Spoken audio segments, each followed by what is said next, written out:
Um, we did practice this, but we just didn't think factor in the code situation. We didn't need it any time before, so no, that's my excuse. No. Yeah, totally. That's people coming in just now. So just a wee bit of housekeeping. We're going to record this session now. So if anybody is camera shy, if they want to put off their cameras, then because this is going to be used just for a wee bit of internal training and also to promote some future events as well. So Rona from DML is here. She's going to manage the chat box today. And so any questions that you have, just put them in there. And there'll also be a wee bit of time at the end as well. So if there's anything, Rona will direct Dorothy to the questions and Dorothy will answer them. Okay, so this is a whistle-stop tour of this subject. We do and have been delivering workshops on transforming conversations for our clients, and that is adapted to suit the organisation. So Rona again is going to share details of this a bit later on in the session, just for anybody that's interested. Okay, so that's enough of me. Over to Dorothy. Enjoy. All right. Oh, it's short on. Oh. Thank you, Lindsay. You're welcome. Okay. I will just crack on. I hear some voices, but I'm sure we'll be fine. Okay, we'll just motor through. So what we're going to cover today is really important for us to be thinking about what is conflict. So we are we're going to look at that first. We're going to then look at what the strategies are in relation to doing things a bit differently. We're also going to look at our deal model. That's our model for transforming conversations, which we're delighted to share with folk because it's quite a memorable tool that you can use. And then we'll lastly have a wee look at high conflict people. Now, we didn't used to include this in our wee 1 hour session, but people have been asking for it, coming back with questions on, well, what do we do when people just don't respond to all of these strategies? So a couple of slides on that just to cover it. So really important to think about, the conflict can be very positive, can't it? We do need to have differences with people. If we had a group of people in a room that needed to make a decision on something, and they were all the same background, same culture, same thoughts, we would come to a conclusion very quickly, but it's unlikely to be the best one.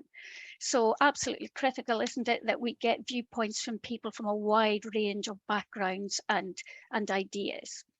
So when we're talking about conflict, we're talking about the stuff that produces negativity. And that could be bullying, harassment, discrimination, just people not valuing each other, conduct issues, and all things in between. So to help us with that, we like to look at conflict in terms of needs that aren't being addressed. So if we think about, we all need, I'm just going to cover a few that I know most people have, there'll be lots more: security and safety, and to be valued and to be listened to. And if we're not, then that leaks out in our behaviours. Listed a few there that I'm sure you can recognise either in others or what you've observed. So in terms of what that looks like then, the needs that we have are underneath. That's the stuff that's not visible to other people. And if we're not getting what we need, we might not recognise it as such, but we will be unhappy, frustrated, aggressive, or anxious, whatever's one's own style. To understand the behaviour, we need to know what it is that people need. And we need to be able to identify that quickly so that behaviours can be addressed. So I'll give you a wee example that kind of puts it into context. It's a really straightforward one that you'll all recognise, I'm quite sure. So imagine somebody, their type of doing things is they love creativity, they love a day that they're always getting interrupted. It's that just lights their candle in it. They're not bored, and it's just, that's who they are. But they find themselves in a job where they've got a list of 10 things to do every day, very little communication with other people. So they're in that wee box, and yet their natural style is to be out of that box and doing things differently. So they will become anxious, perhaps. They might get involved with things they shouldn't be getting involved with. So they'll start to behave in a way that they feel is making them content in that role. Do you know, the challenge then is you talk to that person, you find out what it is that's underlying what they're doing. It might be that the job's not the right one for them, or it might be that that role can be adjusted to some extent. So critical needitis, we call it, critical to have that understanding. And my challenge to you would be, if you're coming across a situation of conflict or of upset, is don't react to the upset. First of all, have a step back and think through, well, what is it that they needed that has led them to behave in this way? One of the things that we also think about, and which impacts on how we get on with each other, is our communication style. And this is, if you Google communication style colours, you'll get a wee questionnaire. There is insight profiles, there is disc profiles, all sorts of profiles that will let you know what your style is. And I'm doing this very amateur 2-minute run through something that you could spend a lot of time going through. But the purpose of this is really to help us to think through what happens when someone is in conflict with their opposite, and how much do these communication styles impact on that. So to just quickly run through what each of these colors mean. So your driver, that's these are the person who likes to get on with things. If you need something delivered on time, no nonsense, no whatever, strong red will deliver that. Your yellow, expressive folk, they're the folk who are very good at negotiating, very good influencers, good at getting people to do things that they perhaps didn't want to do. Absolutely, again, critical in each team. But if we think about the yellow, there's the good day, very influential, etc. The bad day is that they do like to be involved with everything. And they're the kind of folk who are strong in that, who would say that you need to check out what mood they're in before you go and have a difficult meeting with them. The reds on a bad day, they're the folk who just want to get on with it. So it's like, get out of my way while I finish everything. The greens are those caring individuals. They have time for everybody. They want people to be content and happy. That's fantastic. If you find them on a bad day though, they can't say no. So they will take on a lot more than what they're able for. And then they just burst at some point and it just comes out in anxiety in some way. And if we look at the blue, analytical, logical reflectors. So they're the folk, they will never just give you an answer just to give you an answer. They need to know what it is. They need to think about it, work through it.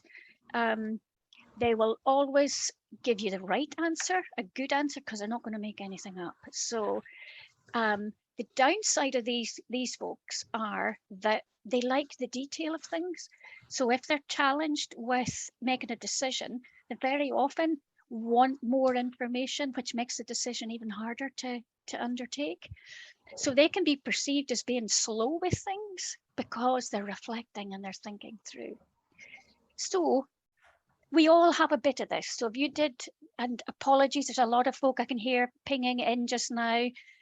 So apologies for not having the passcode. We didn't need it the last time we used Ticket Tailor, so we're a wee bit flummoxed with how we needed it now, but we're just getting on with it. So in terms of these styles, imagine a red boss and the green caring person reporting to that boss. The red person is really busy, they've had a really bad day, they need to get something done right now. So they will not have much time. Whereas the green person, they need you to talk, they need the time. So a red and a green, both having a bad day, trying to communicate with each other, it isn't going to go well. unless those people recognize what their leading style is and can dial up or dial down to meet the needs of the person that they're talking to. Does that make some sense? There's a few heads nodding. I can't see all of them, but that's... So this isn't about changing how you are. This is very much about understanding where the other person comes from and knowing when you need to adjust your style. And if I give you a quick example of doing a mediation with, and mediators see this a lot, I think, but doing a mediation with 5 guys, they were all landscapers. One of them was a team leader. The team leader didn't get on with one of the guys, so we were doing a team mediation. I met with them all individually, and lo and behold, the team leader was strong blue. The one who had all the challenges with him was a strong yellow. And the others were in that green area where they just, guys, sort this flipping thing out and get on with your work. Now, I obviously didn't do any kind of assessment on them. I was thinking through how they were talking to me and how they were expressing the concerns that they had. So when I did the joint session, I thought, I'm gonna show them this and see if it connects with them. Went to the flip chart, did that, good day, bad day, and you know what? They all burst out laughing and they said, that's exactly what's happening. Because the guy who's the strong blue team leader wants everything put into the back of the van in exactly the same way as he put it in the morning. He needs the boxes ticked, he needs everything to happen. Where the yellow is just chucking everything into the back of the van and thinking, what is this all about? For goodness sake, the next job's only 200 yards up the road. So it's interesting as to how just that part of you and your communication style and type can influence how you react to conflict with other people and how they react to you. So it's a really interesting way to think through. So think about people that you do or don't get on with. Think about whether that's because your styles are very different to each other. And once you recognize that, you know, it makes such a difference. And of course, we do need all of these styles in any team. We did our team in DML, we did a disc profile, which is quite similar to this a couple of months ago. And thankfully, we made the right decisions because we are all a mix of all of these. And it's about us then making sure that we've got pieces of work to do or things that need to be done. We know who's going to be the best person to do that effectively, given their style. Okay, I'm running here because I don't want to lose too much time. Again, apologies to folk who've just come in. We didn't need codes the last time we used Ticketailor, so we're a bit flummoxed this time, but hey, we're good. Rapport. Rapport is, you know, it's so obvious, isn't it? And we all do it, but it's the absolute essential for getting to know people, getting to understand what they need, and just asking better questions to do that. Oops. So asking better questions, you're building rapport with people, you're asking good questions. And when we were putting this, or I was putting this together a while ago, there is quite a bit of research out there which talks about the more questions you ask of people, the more likely they are to tell you if there's something wrong. So again, that is kind of obvious when I say that. So what I'm meaning is if you're working with a team of people, you're the manager, supervisor, and you're saying to people, how did that go yesterday? How did that meeting go last week? How are you doing? Did you have a good weekend? All of those good rapport building questions. Then if that person has a problem, they're much more likely to speak to you about it because you've given them this message that you're happy to listen and happy to hear. And again, a very quick example to show how this worked or didn't work. We got called in to help with a grievance, small company, everybody was in a big joint office and the chief exec was in like a goldfish bowl in the corner. There were 2 doors into that chief exec's office, one from the corridor and one from the main room. She was retiring in 2 months' time. And when the notice went out that she was retiring, one of the team sitting in the main office put in a grievance relating to this person's behaviour. And when we got it, there was a lot of, from a senior person that was there, they were really angry at this lady for putting in a grievance. Why couldn't they wait a couple of months till the chief exec went and everything would be all right then? However, when we started to talk to the people, they said that when the chief exec came in, she never went into the main office. She went straight into her goldface bowl, sat down and emailed everybody. So she didn't go out and how are you doing? Good morning. None of that. Very focused on the tasks that she needed to do and not focusing on the people. And it became clear then that the lady who put in the grievance had had an issue bubbling away for a really long time, and she just needed to get it out before the chief exec left. So yeah, so important to be asking good questions. Also, the good questions are so important when it comes to understanding what people are saying. Checking out that your understanding is what they have actually said, so that active listening.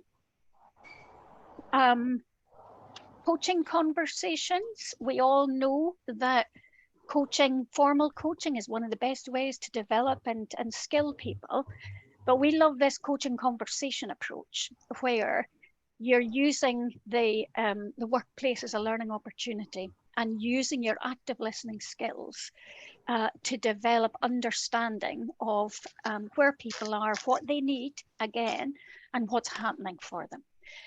And the active listening skills, I like to describe it in kind of levels of listening. Pardon me, where there's 3 levels of listening. The first level is there's 2 voices in the room. And just now for you guys, there's me talking and there's you and the voice that's in your head thinking about what I'm saying. If you get to the next level of listening, then what you're doing, there's only one voice in the room and it's the person who's talking. So what you're doing is you're listening to understand, not listening to respond. And that's so critical. And I'm sure we can all think of times where somebody's been talking to you about something. Maybe they're anxious, maybe they're anxious with you or cross or whatever. And you can't help yourself go into, right, well, how am I going to respond to this? What am I going to say? And what I'm saying is, just wait, listen to them.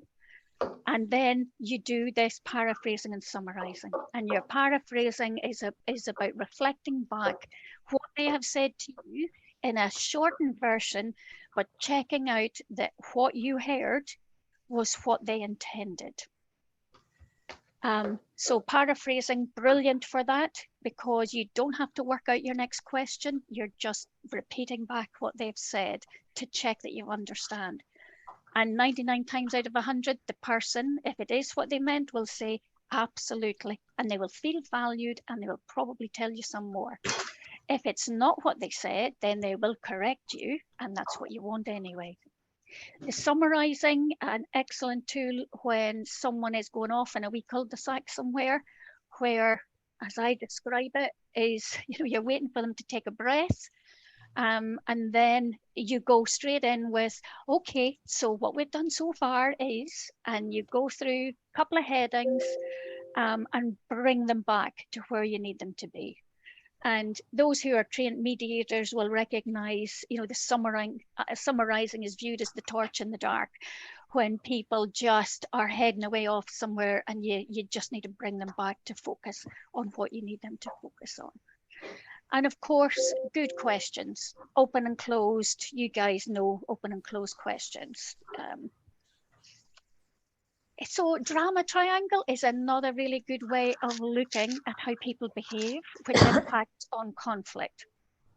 And this Mr. Harpin, or whoever is doctor, I don't know, he describes situations as if you have someone who thinks they're a victim, then they will have somebody to blame and somebody to rescue them. So the principles of that is that we need to support those who are feeling like a victim to react, from reacting to choosing what they're going to do about something. We want the person who's the natural rescuer or who's been given that rescuing as, oh, you help, to move them from telling people what they need to do to supporting them with a coaching approach. Because if that natural rescuer immediately says to the person who feels they're a victim, I know what you need to do, this will sort it, then the victim isn't learning for themselves, and they need to be supported to make their own mind up and feel that that they're empowered to choose and to make their own decisions on things. And persecutor, you know, this could be someone who's perceived as a persecutor or someone who does take on a putting down role with people. And that is about adjusting to be more, build people up and be more empowering and focus on improvement as opposed to what people are doing wrong. So this is quite good, I think, particularly for the rescuer, because you know there's a lot of people, including myself, who would be a natural rescuer. I want to, if someone has an issue, I want to get in there and help them. And learning to step back and take a coaching approach to it is going to be much more helpful for the victim, because they will know what to do the next time something happens.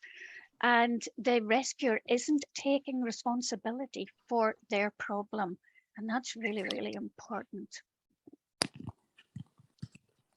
So when we see or sense conflict, there's that sensing, isn't there? You know, you walk into a room and you're like, whoa, there's something happening here. Don't know what it is. So we want to think about, got to notice it first and have a think. You might think, you know, I don't need to do anything. I just need to keep an eye out and just see how things are developing. Or I need to just take a wee bit of time out, have a coaching conversation with whoever it is.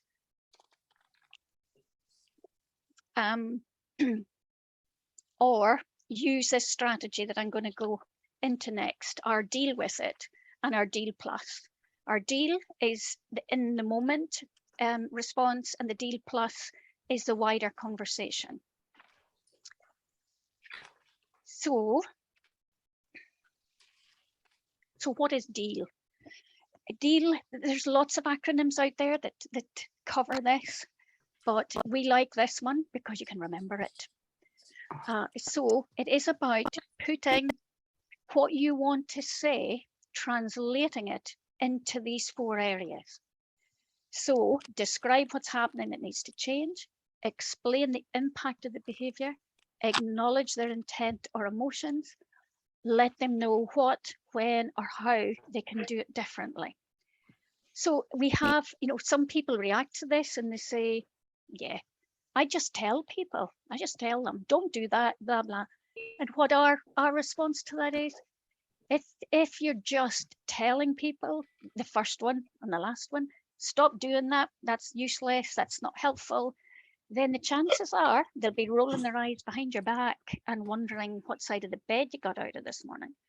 So this 2 center bits of explaining the impact of the behavior and acknowledging their intent is really, really powerful. And it's a really assertive way to let people know that you're not happy with something, but you're doing it in such a way that's not aggressive. It's very straightforward, and it'd be quite hard to get cross with you if you're using it. So a wee example. When you spoke to me like that in front of colleagues, I felt humiliated. I know that's not what you meant, but please talk to me in private if you want to raise issues like that. Be kind of hard to be grumpy with someone who says that to you, and it's very clear. And what we say, sorry, no. We have some people who say they put that on a bit of paper and have it beside their phone because it reminds them, if they're having a really difficult phone call, it reminds them to address in this way. So, for example, while you're shouting at me on the phone, I can't deal with the issues that you've got. I know you're annoyed about all of this, but I need you to stop. Lower your voice and I'll be able to help you. So it's something to use for absolutely anything. It's good for, it's also good, people use it in terms of harassment and you know, you're in my personal space right Having now. technical issues. Sorry, if Fatis just had people the are, Chinese girl. sorry, if people are not She talking in didn't. relation to this, can they mute themselves, please? That would be helpful. So really, really helpful. If you've not seen this or used this approach before, you need to practice it a bit, because other can feel a wee bit clunky to start with. But once you start thinking about things in that way, it will just come naturally to you. There are a lot of people do this intuitively, and that's fantastic. I don't, or I didn't. I needed to think about it and learn to do this. And it's really, really helpful. You can practice it using something really positive, like I heard you on having that really difficult phone call. You did it really, really well. I know it was hard, but well done you. That's just the four areas covered. So have we practice at it and see how you get on. Really effective though, and the feedback we get is really, really positive. It is about being in the moment though. It's about an assertive response in the moment. If someone challenges you back on it, you're not going to get into a big discussion, because you're just letting that person know how you feel right now or right after. But however, let's imagine you've done this with something, or you've got something which is much more critical, and you need to sit down with someone to have the conversation. So whatever it is, it needs more time. It needs maybe manager involved, maybe you're the manager, you've already raised issues with the member of staff in that deal way, and you think they're not getting it, so we need to sit down and have a conversation. The importance of this one, and the big difference, of course, is it's not you telling the person. Our deal was you telling them. The deal plus is joint input. We're talking about both people inputting to the conversation. So we need to prepare for it, have the conversation, and think about what follow-up we need. So preparation, pardon me, is you need to think in advance, what outcome are you looking for? What are you wanting to guide this conversation towards, so that you're in control of it? Where and when you're going to do it. So it's not about grabbing somebody in the corridor and saying, come on, I need to speak to you now. It's about, can we have a wee conversation tomorrow at 2 o'clock? There's a couple of things we need to talk about. So, you know, no ambushing. You need to be in the right frame of mind. Don't do it when you're when you're angry about something or annoyed. Do it when you're feeling calm, and don't put it off. Absolutely.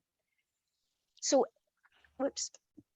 So the conversation then, you've done your prep, the conversation, and if you think about the deal, it was about, here's the issue, the problem, here's the impact on me, I hear your intentions, and here's the solution. Don't do it anymore. This just expands each of these areas. And the ideal way for this is that what you're doing with the person is you're not telling them there's a major issue and what it is. Let's imagine this person dealt really badly with a client, customer, or other member of staff. You would start it off by saying, let's talk about how that meeting went last Monday. It didn't seem to go as well as it could have, so talk to me about it.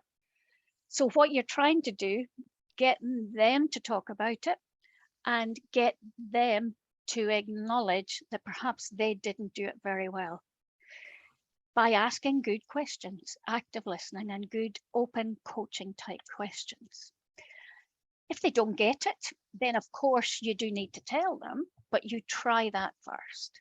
So this is all about getting that conversation and the person being engaged with the outcome of it. You want to talk through then, how did that impact on everyone? And I know there's a few mediators on here and they'll recognize the process that we're going through here. So you're again saying, how did that impact on you, and how did it impact on other people? So again, you're getting the person to recognize and acknowledge that what happened wasn't the best. Once that's done, then thinking through solutions. What is it we need to do so that this doesn't happen again? And talking through that, equal to both people coming up with ideas, then thinking through, okay, if something like this happens again, what might stop you doing what we just agreed you're going to do? So thinking about the hurdles, and then moving on and doing a wee bit of sorting out as to, well, what do we do with that? How do we address those hurdles? And then an agreement. And, you know, the last bit will be, okay, so let's just remind ourselves, tell me what it is that you've agreed that you're going to do differently. So you're not telling them again, you're getting them to say the words. That all makes for a more engaged agreement with what you're doing. That's our ideal approach. And of course, there will be some people, it'll be like, you know, it'll be difficult to get some people to work with you on this. And if it is, then you have to help them with it and be more explicit. But really important to get them engaged with what they are going to do differently. Informal note, you do want to make a wee note to yourself. We met on whatever day, and this is what so-and-so agreed they were going to do. Really important then, of course, to give feedback. So the first time you observe them actually doing what you agreed they would do is giving them that positive feedback. And of course, if they're not, it is about moving in very quickly to highlight, we agreed that you weren't going to do it that way, and have that discussion with them. That might lead longer term into more formal processes, but this is the really good starting point. So we've had a look at strategies, we've had a look at approaches, we've had a look at the model, the deal and the deal plus. Just to summarize then, so important to listen to the person's story and acknowledge how they reacted and how they feel. So that's the, I know you didn't mean that. I can see you're upset with that. A lot of people say, you know, is it okay to say to people, I can see you're angry? Would it make them more angry? And generally it doesn't. In fact, it lets them know that you've listened to them and you understand what's happening.